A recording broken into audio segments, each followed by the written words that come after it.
கோவை ரயில் நிலையத்தில் நடத்தப்பட்ட திடீர் சோதனையின் போது பாண்டிச்சேரியிலிருந்து சட்டவிரோதமாக கடத்தி வரப்பட்ட 31 பாட்டில் பிராந்தி பறிமுதல் செய்யப்பட்டது. நேற்று ஜனவரி 18 அதிகாலை 1:40 மணியளவில் காரைக்கால் எர்ணாகுளம் விரைவு ரயில் கோவை ரயில் நிலையத்தை வந்தடைந்தது. ரயில்வே காவல்துறையினரும் சிறப்பு கடத்தல் தடுப்பு பிரிவினரும் இணைந்து நடத்திய சோதனையில் பின்புற பொது பெட்டியில் உள்ள கழிவறை அருகே கேட்பாரற்று கிடந்த 2 பைகள் கவனத்தை ஈர்த்தன.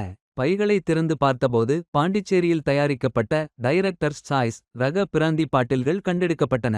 பைகள் கிடந்த இடத்திற்கு அருகில் இருந்த பயணிகளிடம் விசாரணை நடத்தியபோதும் பாட்டில்களை யார் கொண்டு வந்தது என்பது கண்டறிய முடியவில்லை என ரயில்வே காவல் ஆய்வாளர் தெரிவித்தார். பறிமுதல் செய்யப்பட்ட மதுபாட்டில்கள் கோவை நகர மதுவிலக்கு பிரிவு காவல் நிலையத்திடம் ஒப்படைக்கப்பட்டன. சம்பவம் குறித்து வழக்கு பதிவு செய்யப்பட்டு மதுபாட்டில்களை கடத்தியவர்களை கண்டறிய விசாரணை தீவிரப்படுத்தப்பட்டுள்ளது. மாநிலங்களுக்கு இடையே மதுபானங்கள் கடத்துவது அதிகரித்து வருகிறது. ரயில் நிலையங்களில் கண்காணிப்பு தீவிரப்படுத்தப்பட்டுள்ளது. மதுபான கடத்தல்களை தடுக்க தொடர் நடவடிக்கைகள் மேற்கொள்ளப்படும் என காவல்துறை உயர் அதிகாரி ஒருவர் தெரிவித்தார்.